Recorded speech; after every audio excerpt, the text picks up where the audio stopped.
It's your boy Master Jugg, and y'all tune in with my debut. I wouldn't be me if I didn't leave the T. Young trap nigga tryna bag up some weed. Got hold of the heart, I found me Well, the Dolph morning tribute video came out. It was like, I seen a lot of Dolph tributes, but I didn't kind of feel like they honored him in a way that he should be honored. I feel like that he should have been honored as in the way they popped it more. But I like Glock and I like Gucci tribute too. That's cold as fire, but mine was more based off on being wild and free and just being self-paid, self-made. So I ended up tapping in with the boy Woo, and ended up tapping with the boy Snoop. We had already knew each other anyway from across the track. So I had hit them up and just ended up pulling up to South Memphis. So when I pulled up to South Memphis, Snoop was finna get ready to leave. So he was like, man, I can't be in the video that long, man. Just get some cameo. I got something to do. So he got in the cameo, and then, man, Woo, you know, all of it, it's just normal anyway. We kick it. So it was just like in a regular everyday vibe when I'm in Castile with them. Well, me being signed and still on the road to grow, the process is like, I work every day and night. I work my ass off, like behind the scenes and on the scene. So it's like to be dealing with someone like Boosie and being in people's faces more than Boosie, Zaytoven, on and on, just can go on, list go on. I was around celebrities way before the deal, so it was more so like me putting myself in this category that no matter what you're doing, you're gonna have to work hard if you want to get in this situation. And to get in this situation, it's gonna take consistency. I know I'm gonna drop today and don't drop tomorrow. You know what I'm saying? You gotta give it to them. And I feel like they just felt my pain on certain levels, and Boosie like a big homie, he snatched us up, he felt me personally. Shout out to my dog Starsky. We locked in, why don't you the label? Also, I signed a mini deal before I even got with Boosie. Like, the mini deal was like, Starsky, my big homie, he was buying features from me at first. So when he was buying features from me or whatever, it was more of a like situation where they was trying to put us like, man, you need to get behind that young nigga anyway. But I was already having motion. But I didn't have no problem with a nigga getting behind me anyway, because I ain't gonna say my bag wasn't always there, but I had enough just to do certain shit. Fucking with him, he had a bag to where I can go here, and don't trip. I can sleep at night. I ain't gotta worry about if I spend it much. I gotta go in there buying, and I gotta do this and go the long way. You feel me? So more everything just became to like paying out.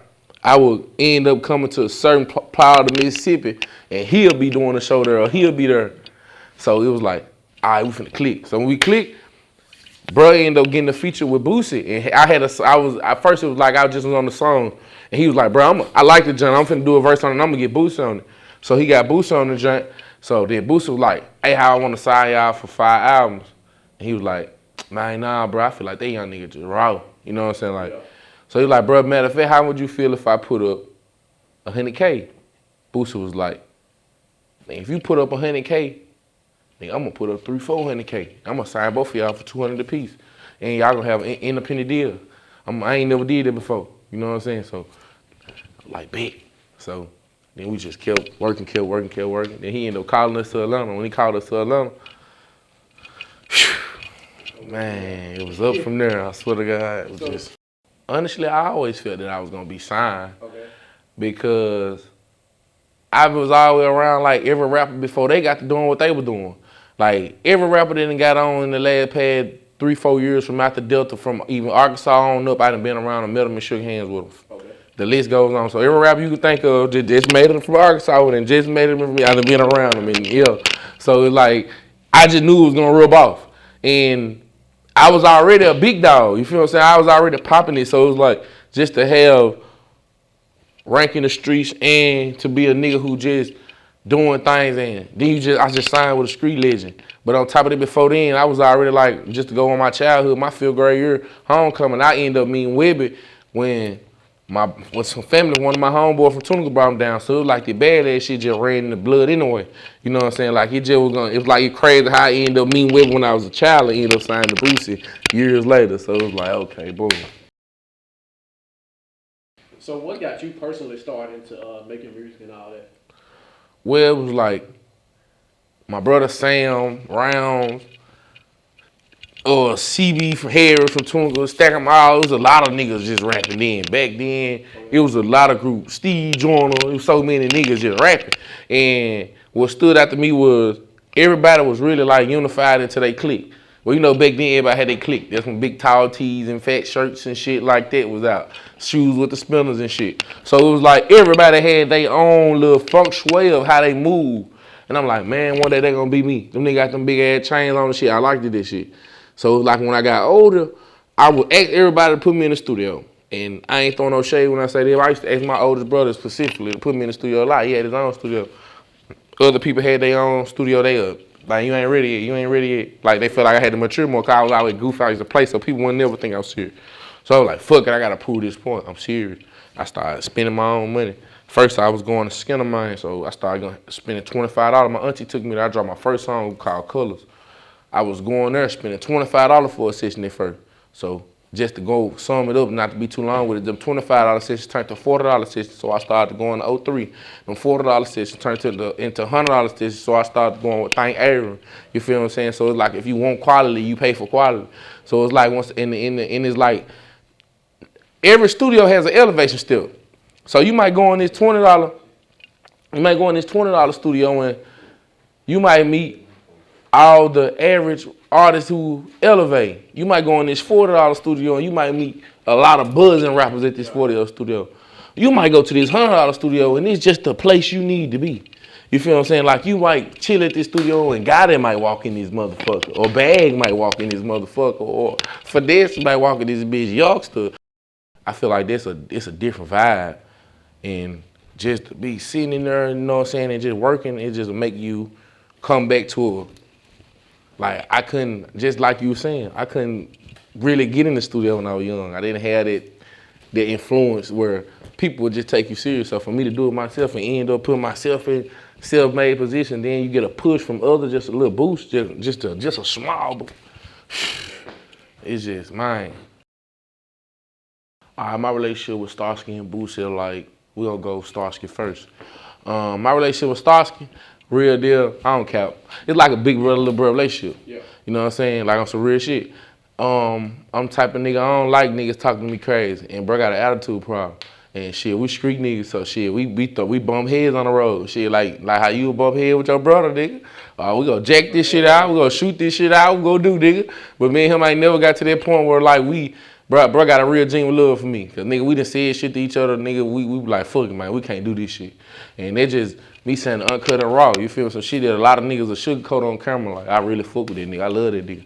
You know what I'm saying? And we had disagreements, but our disagreements on God, it made us strong. Cause I did a lot. I feel like the disagreement we had and the shit niggas we had put in our circle, and the way they went straight and the way they went public with the business, we'll never do no shit like that. We really locked in. Like I feel like when me and bro was to bump heads today and really just we'll get real side one, nobody know. We just a disappear behind the scenes. But it's a real nigga in my book. My relationship with Boosie though, wow.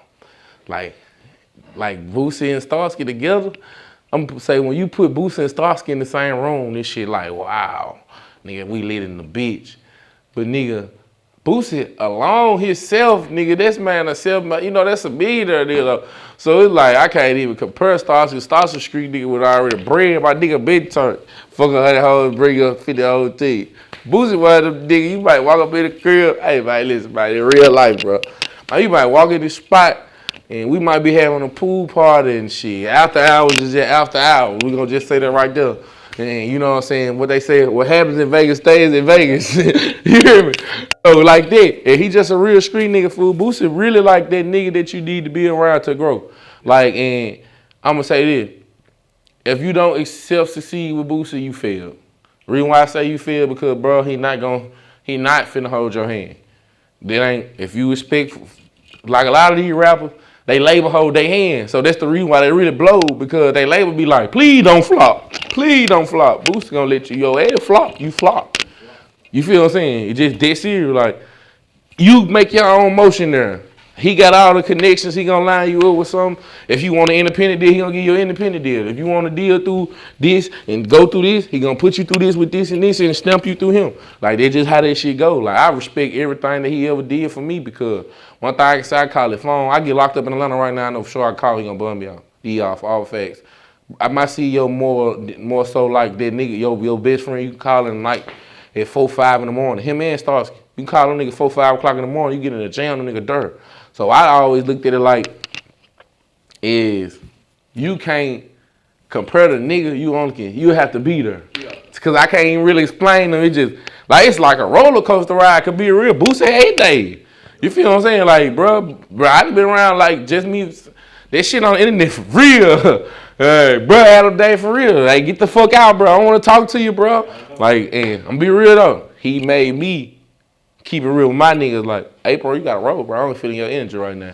You feel what I'm saying? Because if you don't be that nigga and you let money change you from you scared to tell a nigga, hey, bro, you got to roll, your relationship with your homeboy is going to begin to come paraplegic.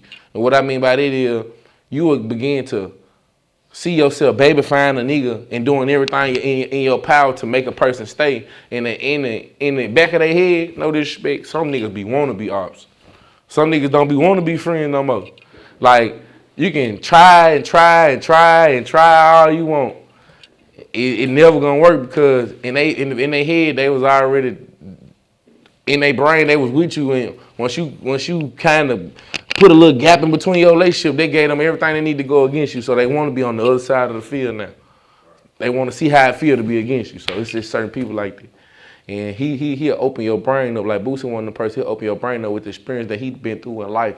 He'll tell you something like, I don't know how, I can't speak with every artist and how their relationship is with their CEO, but I go off based off the internet. Most artists don't have a relationship with their CEO. Their CEO pull up to the studio. And when their CEO pull up to the studio, their CEO disappear on them. You know what I'm saying? They don't even know where their CEO leave after when they're in there recording. So you feel what I'm saying? Nah, bro, one of them. If we pull up in 50 Rolls Royces, we gonna leave in 50 Rolls Royces in a single motherfucking line, and you bet not break that motherfucking line, or we gonna break your face with them AR. Simple as that. Just real life. I ain't gonna lie, I love them, and I feel like him and Starsky, they put me in a real dope place, man. I'm blessed to be here. I just did some shit I couldn't do 5 years ago. I just put 8 and 8 in my mouth, man. 10 bands. Ready to go put a 40 ball, but I ain't want to go to Johnny Lane. I just wanted to keep it in the family. Shout out to Emil. But for real. So, J-Mac, your videographer. I signed J-Mac, man. J-Mac is a great guy, man. Samaj, I met him on the internet. So, J-Mac, one of them real solid individuals is if you're gonna be putting in words, there's so many words I can put for that guy. He's a real humble individual, as in if we could be on the road, and if he feels some type of way, he'll ride 2-3 hours before he say something to you. So you'd be like, God damn, bro, what the fuck wrong with you, nigga? But it's like he the type of person, he don't want to rub you wrong because he cherishes your relationship so much that he don't want to lose your relationship by feeling some type of way because he might could be tripping. But man, that's more like a real deal. He like, I'm gonna call him the of the camp. Like, cause he gonna fade in the black. For real. And he gonna pay attention to everything you don't think that you thought you caught on to, but he gonna caught on to this, that, and more. And I feel like that's my third camera in my home. If I bring Samar there, I can have 10, 20 niggas there. Samar gonna be sitting there lost playing in the camera and editing on TV. But whole time I'm thinking he hiding, tripping, smoking that weed. That man that told you who picked up your lighter, where they didn't put it in, who picked up your phone, how they picked up your phone, where they put your phone in. Like this type of Samar, the guy you need to be around. Samar's an A1 friend.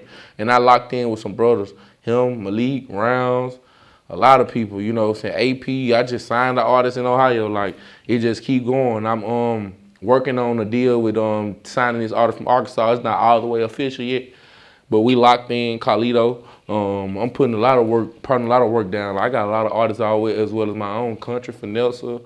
You know what I'm saying? It just, the list goes on. Cruz, Wavy. It just, Samaj, he worked with all them.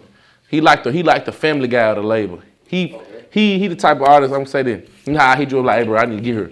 Yeah. Like Samaj gonna tell them, hey bro, you bullshitting fool, Jugg gonna drop your ass, hey bro, you need to come shoot some video with me. Even if he want 500 for a video, he gonna fuck with my niggas for 150. Yeah. So it made me like, okay, that's how you fuck with me. So it's like, I had to give him a chain. I had to bring him a part of my life. And Samaj one of the person, if some shit ain't right, some shit just ain't right. he gonna let you know. And you know how most people just go with the flow on there, fuck around, and okay, I'm gonna give you this standpoint example. If the car going north, and you really supposed to be going south, and they gonna let you ride all the way north till that bitch go off the bridge, he gonna stop that bitch in the middle of the highway. It just ain't that. You feel me? And I thank him for that.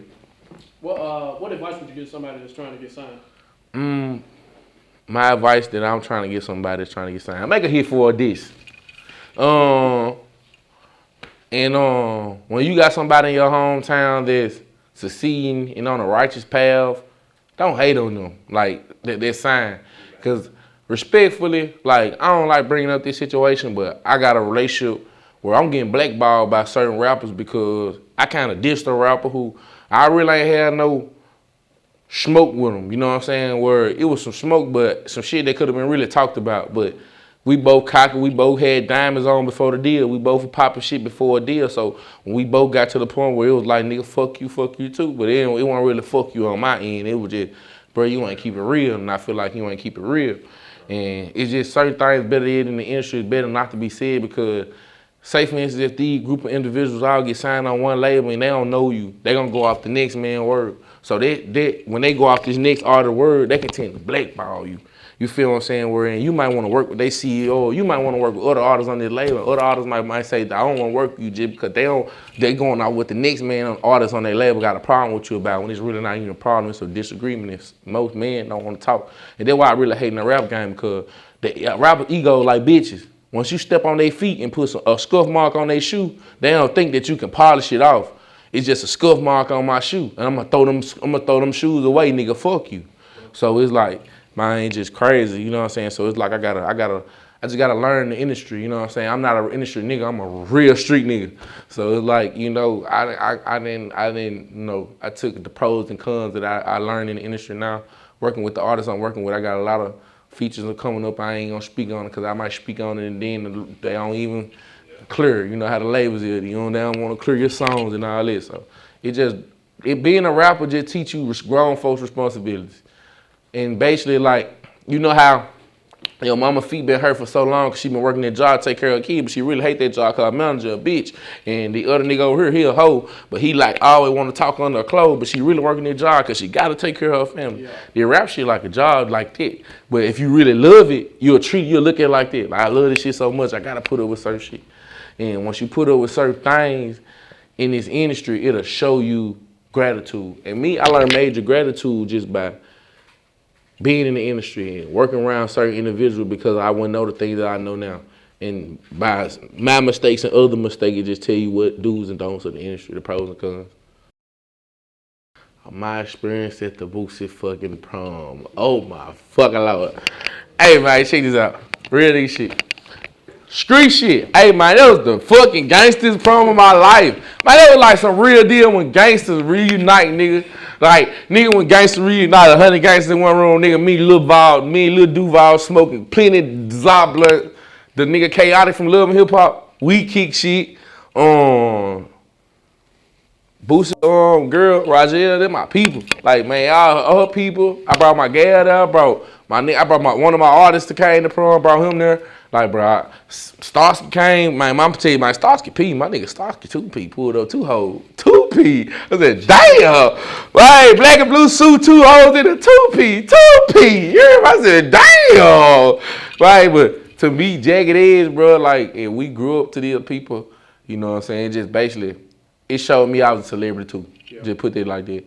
Because when people hear, oh, I'm signed to so-and-so and so-and-so, and I don't give a fuck if I ain't got that bank account, they got their eye get big. Cause like anybody know, like Boosie got a lot of artists, but if Boosie sign you, he see something in you. If you went left, you went left on your own. And you know what I'm saying? I feel like this just, man, that night was everything, bro. Like Gucci suit, hopping out, I'm talking about red, blood on blood, that's all I'm gonna say. I'm big old GD, but I was blood on blood that night. You hear me? I hopped out red suit. You hear me? Red dress on the bitch, man, to match the heels, the match. You hear me? Like, did you how wood that night? You feel me?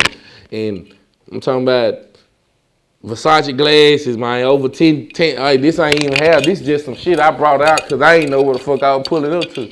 But, man, this ain't have my jewelry, fool, like WAP said, for real. So I was like, man, just to be up in the motherfucking mix, Like, I'm in the mix with fucking little Duval, little bean head ass, little funny ass nigga.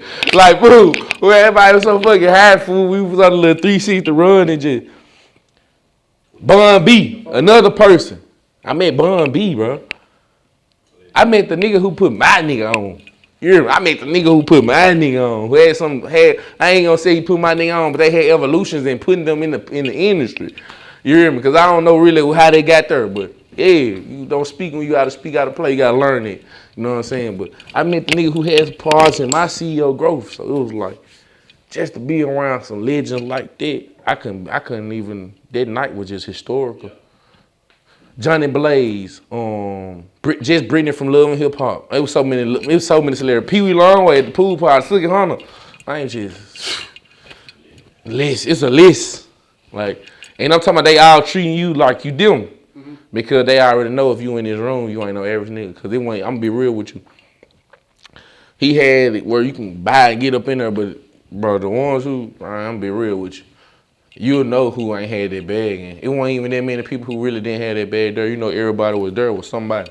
You looked like somebody if you was in there. If you didn't have that bag, I'm gonna be real, y'all guys put on a great stunt. Like, for real. Everybody was friends. Man, they had a white boy with a Dior suit on. I need to go get one of them. Oh, Jesus, man, I ain't playing. I told you, man, Ric Flair songs in that bitch. Somebody will tell y'all this shit for real. I don't pray we miss with Will and Jada, man, to make this shit greater. You can find me on Instagram, MASTER_JUGG_CEO. You can find me on, I don't even want, just hit my Instagram, man. You hear me? Just tap in. For sure. Hey, you can shout out Starsky, you shout out Badass Entertainment, you can shout out Law, shout out DJ Storm, Kiera, PR. Man, look, we locked in, man. Jugg Entertainment, Badass Syndicate, YG Latin. We out. This is my debut.